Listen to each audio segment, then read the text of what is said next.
Hello guys, बूढ़ा भाई YouTube channel में आप सभी का स्वागत है। तो देखिए, हम लोग पार्ट 1 ले लिए थे, तो यहाँ आज पर लोग पार्ट 2 करेंगे कंप्लीट। और जो भी सेशन का आप लोग का बचा हुआ था लैंग्वेज अक्रॉस द करिकुलम का, उसका हम लोग यहाँ पे क्वेश्चन पेपर देख लेंगे। तो यहाँ पे आज हम लोग कौन सा सेशन देखने वाले हैं? 18-20 देखेंगे, 19-21 देखेंगे और साथ ही 21-23 देखेंगे।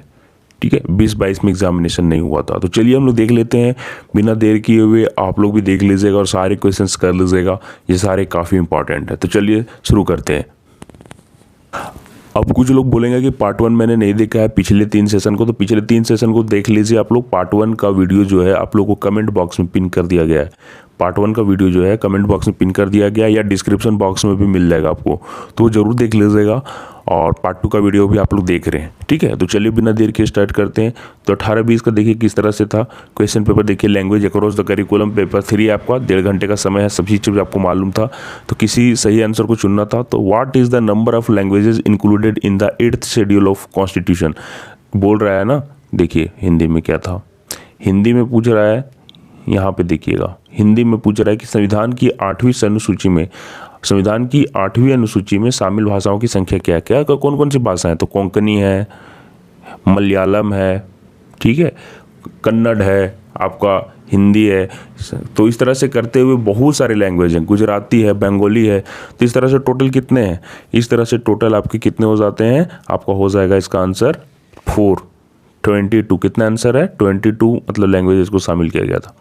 चलिए नेक्स्ट देखो, tell the language taken from the members of your house. अपने घर के सदस्यों से ली गई भाषा को क्या कहते हैं? तो घर से जो ली जाई गई भाषा होती है वो हम लोग मतलब कि अपने ऑटोमेटिकली सीख जाते हैं, ऐसा नहीं है, स्वतः सीख जाते हैं। तो वो क्या होता है? अर्जित भाषा। क्या हो जाएगा? Acquired language. याद रखिएगा, एक्वायर्ड लैंग्वेज खुद ब खुद हमारे अंदर क्या हो जाता है? आ जाता है, ठीक है। तो लैंग्वेज लर्न नहीं होगा। लैंग्वेज लर्न जो होता है वो हम लोग सीखी गई भाषा स्कूल में कॉलेज में जाके सीखते हैं। तो बोथ भी नहीं होगा, फर्स्ट ऑप्शन सही होगा। चलिए नेक्स्ट क्वेश्चन देख लेते हैं, कैसे सही मारना है वो भी मैं बता दे रहा हूँ। Reading is not part of the strategy, बोलता है पठन रणनीति का हिस्सा नहीं है। तो शेयर्ड रीडिंग पाठन मतलब कि हिस्सा है, गाइडेड रीडिंग भी है, फिर आपका क्या होता है? इंडिपेंडेंट रीडिंग भी है, ठीक है। लेकिन रीडिंग द न्यूज़पेपर स्ट्रेटजी का हिस्सा नहीं है। आप लोग को लगता होगा इसमें सिर्फ जानकारी के लिए हम लोग पढ़ते हैं, भले ही कोई बच्चा आप लोग को लगता है कि स्ट्रेटजी के लिए पढ़ रहा है, वैसा नहीं है। ऐसा स्ट्रेटजी के रूप में ये सभी माना गया है। स्वतंत्र मार्गदर्शन, अखबार पठन आपका इसके अंदर नहीं आता है। तो ये आंसर बिल्कुल सही हो जाएगा, ठीक है।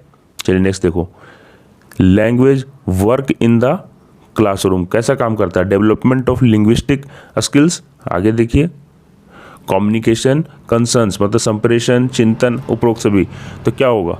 तो सभी हो जाएगा ना, कि भाषा के द्वारा हम चिंतन भी करते हैं, संप्रेषण भी करते हैं, लिंग्विस्टिक डेवलपमेंट भी होता है। हम लोग आपसी भाषा को डेवलप करके हम बाकी बच्चों से क्या करते हैं? इंटरेक्ट करते हैं।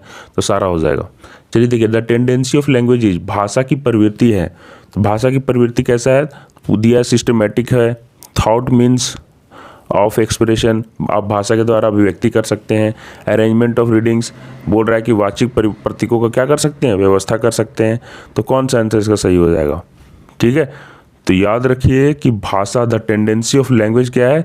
वो भाषा जो है मतलब सिस्टमेटिक भी है, साथ में क्या है? भाषा का सिस्टमेटिक रूप से अगर यूज ना हो तो क्या आपको समझ में आएगा? नहीं आएगा। तो सिस्टमेटिक रूप से उसका होना बहुत ज़रूरी है, तो तभी आप लोग दूसरे को समझा पाएंगे, ठीक है।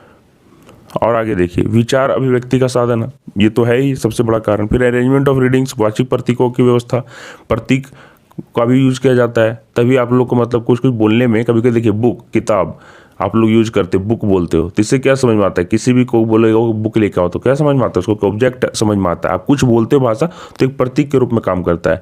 तो एक तरह से यहाँ पे ऑल साइड सही हो जाएगा, ठीक है। लेकिन इन तीनों में से अगर कोई ऑप्शन नहीं देता तो यह विचार अभिव्यक्ति का साधन सही हो जाता है। लेकिन जब सब दिए तो ऑल सेट कर दीजिएगा, ठीक है। तो चलिए हम लोग देख लेते क्वेश्चन पेपर किस प्रकार से पूछा था।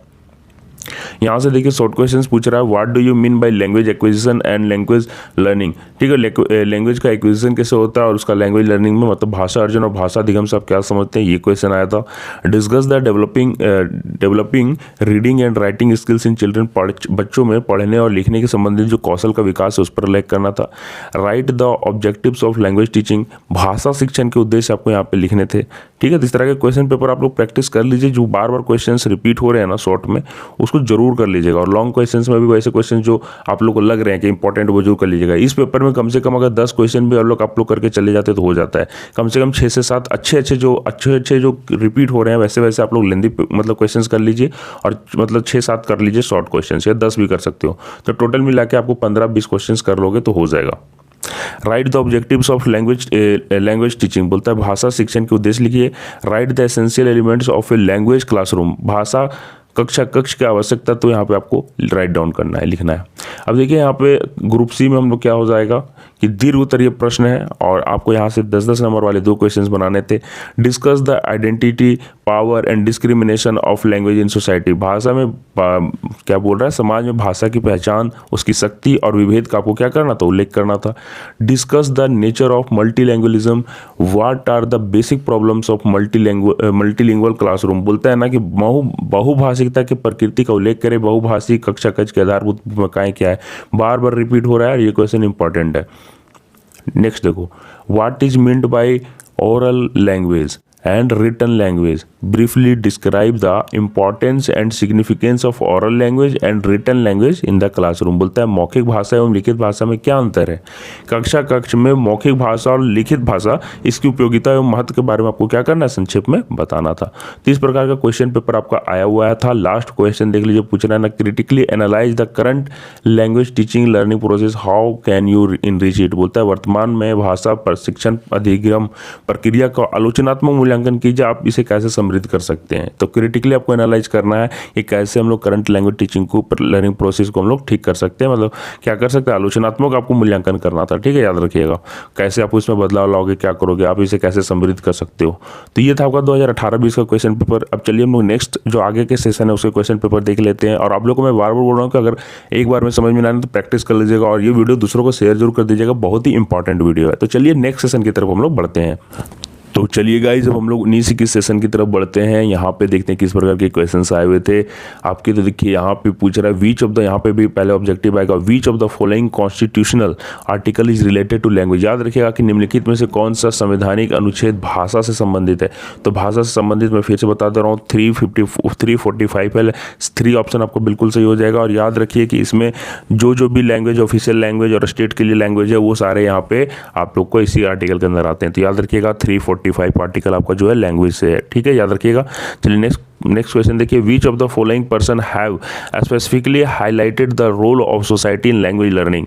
कौन से मतलब कि व्यक्ति ने इनमें से चारों में से है ना, जो भाषा सीखने के संदर्भ में समाज की भूमिका को विशेष रूप से रेखांकित किया। तो ये थे वायोगुत्स्की साहब। वायोगुत्स्की साहब ने क्या किया था कि कैसे इंटरेक्शन के थ्रू हम लोग सोसाइटी में अपने कॉग्निटिव डेवलपमेंट को बढ़ाते हैं, साथ ही साथ हम लोग अपना जो भी संप्रेषण होता है, कम्युनिकेशन होता है, कर पाते हैं, वो सारा भाषा से रिलेटेड बात इन्होंने सोसाइटी को मतलब जोड़ा था। तो क्या हो जाएगा, वायोगुत्स्की, इसका आंसर सही हो जाएगा आपका। ए का थर्ड, बी का सेकेंड हो जाएगा। ठीक है, वायोगुत्स्की। सी में देखिए, which of the following is specifically related to language acquisition, बोलता है कि निम्नलिखित में से कौन सा विकल्प विशेषता भाषा अर्जन से आपका संबंधित है। तो थर्ड लैंग्वेज तो हमारा मतलब कि ऐसे नहीं होता है, सेकेंड लैंग्वेज भी हम लोग स्कूल जाके या जो भी सीखते हैं। फर्स्ट लैंग्वेज जो आपका है वो आपका हो जाएगा कि हम लोग उसे भाषा अर्जन के द्वारा सीखते हैं, ना कि कहीं जाके, वो खुद ब खुद आ जाता है। डी नंबर क्वेश्चन देखो ना, काफ़ी कंफ्यूजिंग है। Which of the following statements is correct, कौन सा कथन यहाँ पे सही है। Language has its grammar but dialects have no grammar, बोलता है कि भाषा का अपना व्याकरण होता है जबकि बोली का नहीं होता है। देखो एक तरह से होता है, लेकिन याद रखिए कि भाषा का ग्रामर होता है, लेकिन ऐसा नहीं कि बोली का कोई मतलब कि व्याकरण होता है, ऐसा नहीं कि एकदम नहीं होता है। ध्यान से सुनिएगा, व्याकरण ऐसा नहीं कि एकदम नहीं होता है, थोड़ा बहुत व्याकरण होता है, भले उसका ज़्यादा मतलब कि आखिर टूटी फूटी भी बोली जाती है। बोली का मतलब क्या होता है कि भाषा का स्वरूप में थोड़ा सा अंतर होके बोला जाना, ताकि जो खड़ी मतलब कि आम चाल की बोलचाला भाषा में बात की जाती है, इसमें 2-3 भाषाओं का भी मिक्सिंग हो सकता है बोली में। तो डायलेक्ट्स क्या हो जाएगा, हैव नो ग्रामर बोलना। चलो ठीक है, ऐसा आप लोग को अंतर जहाँ पे करना आता है वहाँ पे ये लिखना रहता है, लेकिन यहाँ पे पूछ रहा है कि कौन सा कथन सही है, तो यहाँ पे ये वाला चलिए ठीक है चलेगा। फिर भी देखिए आगे देखते हैं, लैंग्वेज है script but dialects have no script, मतलब अपनी लिपि होती है, बोली की कोई लिपि नहीं होती है। ऐसा नहीं कि खड़ी बोली हम लिख नहीं सकते हैं, लिख सकते हैं, ठीक है, जो आमचाल की बोल भाषा लिख सकते हैं, लेकिन हाँ उसके लिए कोई स्पेसिफिकली लिपि नहीं बनी रहती। बोली एक भाषा की अनेक लिपि, एक भाषा की अनेक बोली हो सकती है, तो वो भाषा की लिपि ही उसमें काम आ जाता है। आगे देखिए there is no major structural difference, ये सही लग रहा है क्योंकि देखिए भाषा और बोली में कोई संरचनात्मक अंतर नहीं है बिटवीन लैंग्वेज एंड डायलेक्ट्स। ऐसा नहीं कि आप कोई बोली बोलोगे तो कुछ समझ में ही नहीं आएगा। बोली अगर वो भाषा अगर आपको आता है और उसी से अगर कोई बोली निकली है, टूटी फूटी बोली जाती है, तो आपको समझ में आ जाता है। भले वो भाषा से 2-3 बोली निकल गई हो, लेकिन कोई भी बोली बोलेगा तो आपको समझ में आ जाएगा। तो ये हो जाएगा कि कोई ऐसा नहीं है कि आपको समझ ही नहीं आएगा, तो मेजर स्ट्रक्चरल डिफरेंस तो नहीं आता है। तो ये ज़्यादा सही अभी तक का है। और language have syntax but dialects have no syntax, नियमित होती है लेकिन बोली में नियमितता की कमी होती है। ये बात तो सही है, लेकिन यहाँ पे उनको देना चेतना को कौन सा कथन मतलब इनमें से मतलब एक तरह से अगर पूछा जाए तो यही होगा। बाकी सारे भी सही हैं लेकिन हल्के हल्के सही हैं। क्वेश्चन थोड़ा सा मतलब कंफ्यूजिंग था।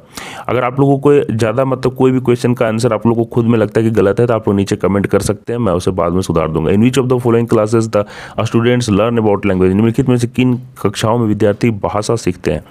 इन मतलब language classes only, in mathematics classes, in social science, in all of the classes. देखिए तो लैंग्वेज ऐसा है ना कि भाषा का भी हम दूसरे विषय में प्रयोग करके सीख लेते हैं। तो कक्षा में भाषा वाला कक्षा में भी सीखेंगे और गणित और सामाजिक वाला में भी सीखेंगे क्योंकि वहाँ पे यूज होगा, है ना। तो इस तरह से 4th ऑप्शन बिल्कुल सही हो जाएगा आपका कि हम लोग सारी जगह सीखेंगे। एक चीज़ और मैं आप लोग बता रहा हूँ, हिंदी वर्णों की संख्या आप लोग को पूछ लेता है तो कहीं कहीं दिया हुआ है 11 स्वर, कहीं कहीं दिया है 13 स्वर, लेकिन याद रखिएगा व्यंजन आपके 33 हैं और उसके साथ ही 4 संयुक्ताक्षर हैं। संयुक्ताक्षर आपको समझ में आता है ना। और साथ ही साथ संयुक्ताक्षर हो गया आपका संजोगी छा, ये सारे त्रा, ये सारे हो गए। और साथ ही साथ आपके क्या हो गए 2 आपका द्विगुणी आपका व्यंजन है जो कि डंग डा ये सब है, ठीक है। तो आप लोग देख सकते हैं ये सभी पूछ लेता है कभी कभी। अब देखिए यहाँ पे multilingualism is the strength for any class not a weakness. आप लोग को कक्षा जो है बहुभाषिकता उसके लिए एक ताकत है ना कि कमजोरी, कैसे वो बताना है कोई भी कक्षा के लिए। नेक्स्ट देखिए what is the concept of emergent literacy, why it is important. उद्गामी जो साक्षरता है वो अवधारणा है, जो अवधारणा वो क्या है और वो क्यों महत्वपूर्ण है। आगे देखिए what do you understand by learning language and learning through language. समझ में आ रहा है भाषा सीखना और भाषा के माध्यम से सीखना दोनों का अंतर आप लोग को समझना और आशय देके बताना है कि क्या मतलब कि अंतर और उदाहरण देके बताना है।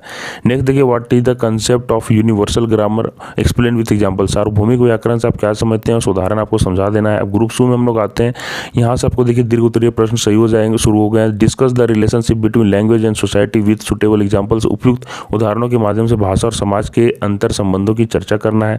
Explain about the various aspects of language teaching skills, भाषा शिक्षण कौशलों के विभिन्न पहलुओं का आपको क्या करना है, व्याख्या करना है। 8th नंबर क्वेश्चन देखिए what are the possibilities in the classroom practices for language learning, explain. बोलता है कि भाषा सीखने के संदर्भ में कक्षागत प्रक्रियाओं में क्या क्या संभावना है उस पर आपको यहाँ पे वर्णन करना है। चलिए नेक्स्ट देखिए क्या पूछ रहा है ना, देख लेते हैं। क्रिटिकली एनालाइज सम की पॉलिटिक्स की पॉलिसीज है ना रिलेटेड टू लैंग्वेज, भाषा से संबंधित कुछ महत्वपूर्ण नीतियाँ पॉलिसीज का आप लोग आलोचनात्मक क्या करना है, विश्लेषण करना है। तो इस तरह से आपका 19-21 का क्वेश्चन पेपर आया हुआ था। अब देखिए अब यहाँ पे 21-23 वाला सेशन में आ जाते हैं और ये क्वेश्चन पेपर फिर से देखते हैं किस प्रकार का आया हुआ है। चूज द करेक्ट आंसर, चलिए देख लेते हैं। यहाँ पे पूछ रहा है story telling as a strategy in language teaching is aimed at. बोलता है कि भाषा शिक्षण में एक रणनीति के रूप में कहानी कहने का क्या उद्देश्य है। तो कहानी कहने का क्या उद्देश्य है, क्या उसके मोरल सीखे क्या, नहीं। लर्निंग मोरल सीखे एक तरह से है, लेकिन चलिए सबसे क्या है इंगेजिंग लर्नर्स विथ लैंग्वेज, क्या करते हैं हम शिक्षार्थियों को भाषा से जोड़ते हैं, ठीक है, ताकि क्या भाषा से सीखे, कहानी के थ्रू ही भाषा पे पकड़ बने, ठीक है। बाकी ऑप्शंस भी थोड़े बहुत सही होते हैं लेकिन जो सबसे सही होता है ना वो आपको यहाँ पे करेक्ट करके आना है। तो क्या हो जाएगा engaging learners with language. Story telling का हम लोग स्ट्रेटजी में इसीलिए यूज करते हैं। Which activity will not be included to develop the listening skill of the students. बोलता है कि छात्रों के सुनने के कौशल को विकसित करने के लिए कौन सी गतिविधि शामिल नहीं की जाएगी। तो हाँ कविता सुनाएंगे ना, बच्चा कविता सुनेगा तो क्या होगा उसका डेवलप होगा। आर्टिकल राइटिंग में नहीं होगा क्योंकि यहाँ पे लेखन की बात हो रही है, यहाँ पे वॉचिंग टीवी और यहाँ पे लिसनिंग स्टोरी, तो ये दोनों हो जाएंगे। इससे क्या होता है वो बच्चा सुनने का भी काम कर रहा है, ठीक है, बच्चा सुनने का काम कर रहा है लेकिन राइटिंग के टाइम वो सुनने का काम नहीं कर रहा है। लैंग्वेज व्हाट इज मल्टीलिंग्विज्म, भाषा बहुभाषावाद क्या है। It is the use of only one language, ये गलत हो जाएगा। Using foreign language in teaching learning, नहीं ऐसा बात नहीं है। आगे देखते हैं it is the use of any 2 और मोर लैंग्वेजेस, हाँ यही सही होगा ना कि या किन्हीं 2 और 2 से अधिक भाषाओं का क्या हो आपका प्रयोग है। समझ में आ रहा है।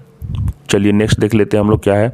नेक्स्ट क्वेश्चन देखो पूछ रहा है which of the following is not a fundamental skills of language learning. कौन सा भाषा सीखने का आधारभूत कौशल नहीं था। आप लोग को मैंने सिखाया था ना, बताया था रीडिंग, राइटिंग, लिसनिंग और स्पीकिंग। तो यहाँ पे देखिए रीडिंग ठीक है, राइटिंग भी ठीक है, स्पीकिंग भी ठीक है, वॉचिंग नहीं होगा, वॉचिंग की जगह लिसनिंग होगा। तो ये आपको फोर्थ ऑप्शन जो होगा इसका बिल्कुल करेक्ट हो जाएगा कि ये आपका फंडामेंटल स्किल मतलब कि आधारभूत सीखने का तरीका नहीं है। आगे देखिए कौशल में नहीं आता है।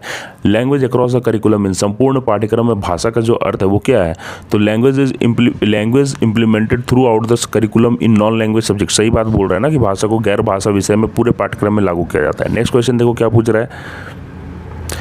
रहा है, हिंदी इज मेड कंपलसरी। क्या हिंदी को कंपलसरी बना दिया गया है क्या करिकुलम में? हिंदी को पाठ्यक्रम के लिए अनिवार्य भाषा बना दिया गया? ऐसा कुछ नहीं है। क्या हो रहा है? Implemented foreign language in the curriculum, तो ये भी है लेकिन ऐसा नहीं कि पूरा पाठ्यक्रम में लागू कर दिया गया है। ये पूरा यूनिवर्सली ट्रूथ नहीं है, नन ऑफ दिस तो नहीं होगा। तो ये ऑप्शन बिल्कुल आपका करेक्ट हो जाएगा कि हम लोग क्या करते हैं, किसी गैर भाषा में अपने भाषा को मतलब कि किसी भाषा को गैर भाषा विषय में पूरे पाठ्यक्रम में लागू करके उसको सिखाने की कोशिश करते हैं, उसमें समझ डेवलप करते हैं। समझ में आ रहा है? अब यहाँ पे देखिए लघु उत्तरीय प्रश्न आपको शॉर्ट आंसर टाइप आ जाएगा। और यहाँ पे बोल रहा है mention the features of the language development, भाषा विकास की विशेषताओं का आप लोग को उल्लेख करना है।